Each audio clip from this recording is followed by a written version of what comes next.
Luke at Crusader Machining. Welcome back for another video. As you can see, I am not in the CNC shop. I am in my home shop. And if you could see from a previous short, I got my lathe all cleaned off. It's been a while since I ran it.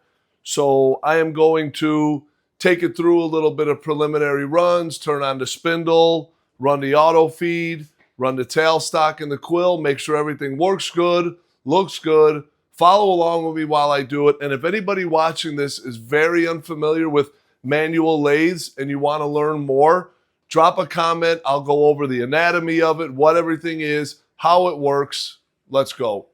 So as you can see, this is a much smaller machine than what I normally work on. But I got some way lube here. I am going to finish kind of cleaning up the slides, the bed, and oil it up. I'm going to do the same thing. I'm going to oil the spindle and my oiling gun. I don't have it in yet, but there's some oil ports up on top here. As you can see, I'm going to try to get some oil in there on these two.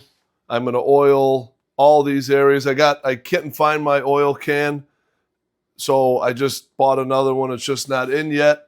Since I haven't ran it in a while, I want to make sure that everything is nice and oiled up, if you know what I mean.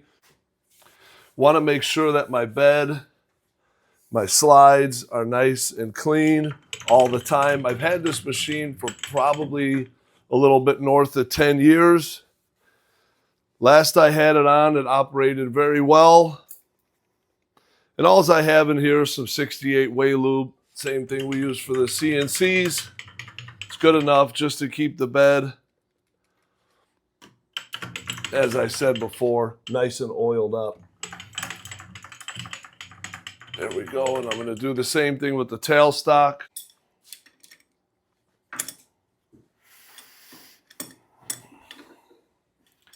Wipe it down. Make sure any schmutz is off. Oil her up. Run that back and forth a few times. And I don't think that you really need a lot of oil. That way, I think it'll be oiled inside, but it just makes me feel better. And everything is still so smooth. I got to clean these beds on the X. This is very little compared to what I'm used to, but it's great for the garage shop. 100%. Got a little ball screw cover there. I'll go almost to the end of the stroke. Make sure I get all the schmutz off. Give it a quick little spray. So now we're going to turn the spindle on.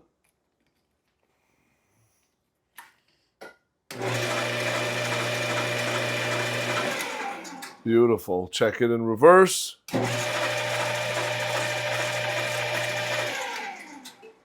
Sounds good to me. So we have our material in. I'm going to bring up my turning tool right here. We'll give a quick look at that in a minute, but I don't know if it's on center height or not.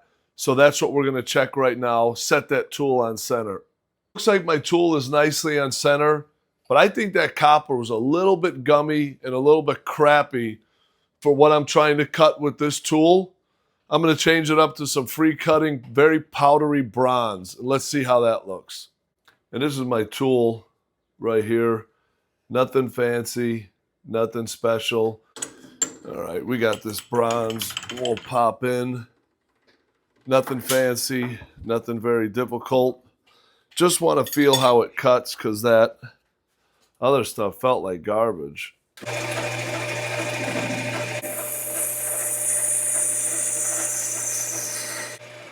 Did that get on you? Yeah, I hit my shirt in my face.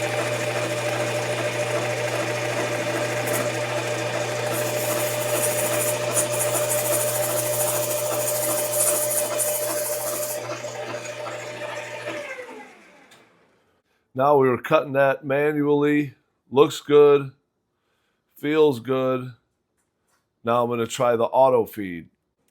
So on these lathes, I don't have a huge selection. So right now I've got 1, 2, 3. I'm running in this configuration right now inside the gearbox. I'm going to try to adjust that another time, but I just want to make sure everything is looking good. So I'm going to try to feed at 3.8 per rev. You know what? Why not? I haven't ran it for a while. Let's go to 7.7, 0.0077 inches per rev. So I'm going to be at lever 2, which I'm at, and I'm going to be at A. And let's see what that looks like. All right, I'm about to pop on my auto feed. Feeding in automatically.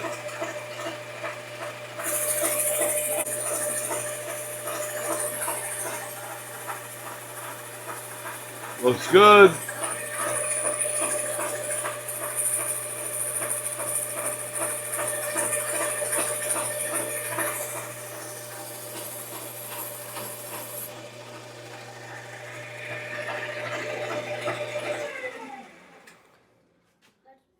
Not bad. Nice surface finish. And I know it's just a light little depth of cut on this bronze, but I'm happy with it. Worked good, auto feed, everything is looking good. Now, the question is, should we knurl? What do you think, boys? Should we knurl?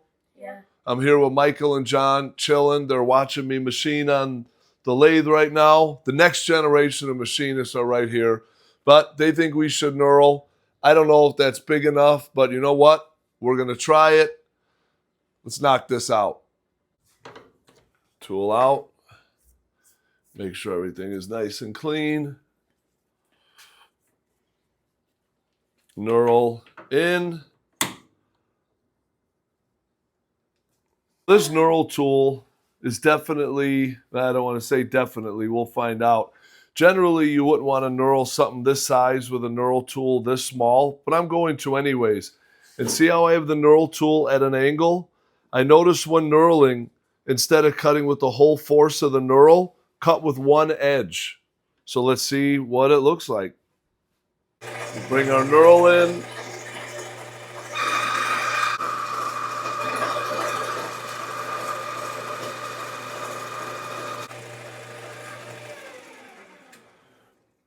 Yeah, not perfect, but not too shabby.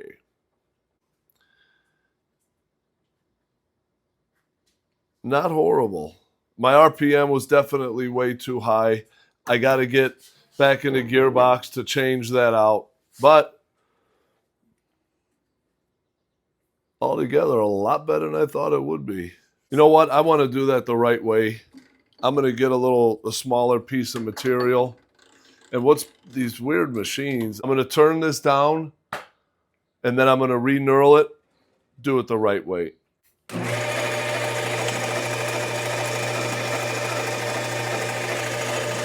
Auto feed on. There we go.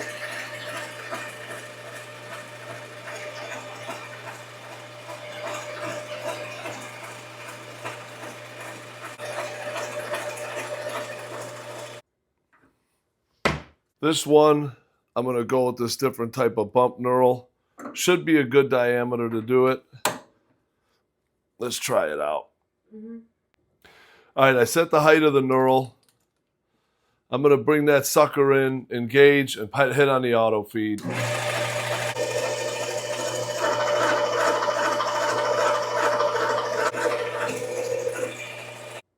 Now that's a knurl. So as you can see, that knurl, pretty great. I need to come up with a better angle. Right now, that'll do the trick. Now I'm going to swap out a tool here to put a couple chamfers on each side of that knurl. Trusty 4mm. What I really like about these tool holders, this is like an Allura style quick change. And then I got all my 1/2-inch shank tooling. So as they say in Arkansas, bada bing, bada boom. I'm able to swap it over. Not as good as Sandvik quick change, but for what I got, this will do the trick. I got my 45-degree angle tool. Let's put some chamfers on. Adjust that a little bit over to make it more neutral.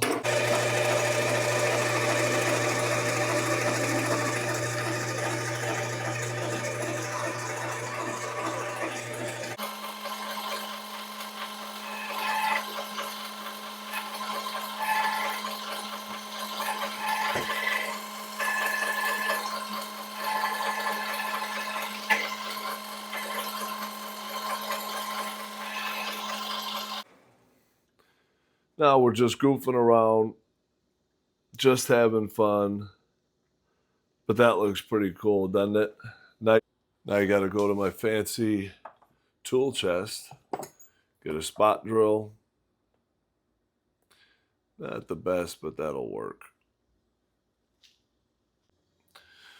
So as we all know, this is our tailstock, my fancy dancy chuck key, and that is a Jacobs chuck, I believe. Oh, smooth as the last time I used it. The only thing I don't like about them is how far that sticks out, but for what I'm doing, just leading the drill, it'll be all right. Smooth as butter. Bring my tailstock up into position. And I had a wrench for that dedicated. I don't know where it's at, so I'm going to have to use the adjustable. And I got a comment the other day about someone who hates adjustable wrenches. And there's no tool I use more than this. Maybe hex keys, but mostly adjustables. And they all got to be good. Let's drill this in. Just putting a little spot.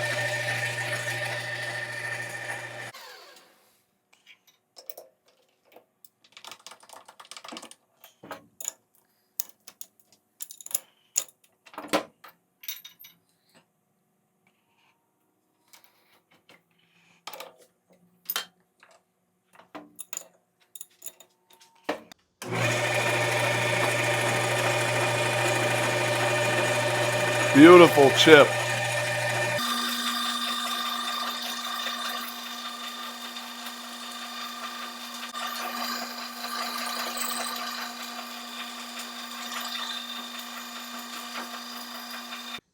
I'm getting ready to part this thing off, and my solid carbide cutoff, or I'm sorry, my cutoff is gone. All I have is this high speed thing, and I don't, we'll see what happens. So I don't have my parting tool. I got this thing. I don't even want to try it.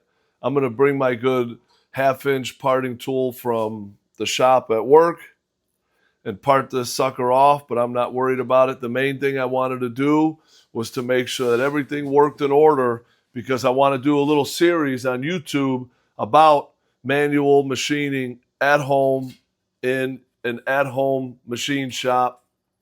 This was a lot of fun. I got the machine nice and cleaned. I got to get my oil gun to get that oiled up. And I got some degreaser here to finish cleaning. I got my Way Lube oil to keep everything in good order. It was a lot of fun. So, home shop machining. I have had a lathe in or at my house for probably 15 years minimum. I love having it, polishing stuff, fixing stuff, making a little thing here or there, making parts for people if they need them. I machine at work. I machine at home. I genuinely enjoy it, and I want to do a series here on my YouTube channel, Crusader Machining, of at-home machine shop stuff. I used to machine a lot more at home. Haven't in a while. If there's anything that you want to see me cover, drop a comment. Like I said at the beginning of the video, if you don't know a lot about manual lathes like this, I'd be more than happy to cover it. I have extensive experience with them. This is a really small machine compared to what I'm used to, but it's still really cool to learn. If there's anything that you want to know, drop a comment. Do you have a machine at home? Do you do the same thing I do, just for the love of the game? If you like the video, consider subscribing to the channel. Leave me a thumbs up. Share it far and wide. Find me on all my socials, Luke at Crusader Machining. Signing out. We'll see you next time.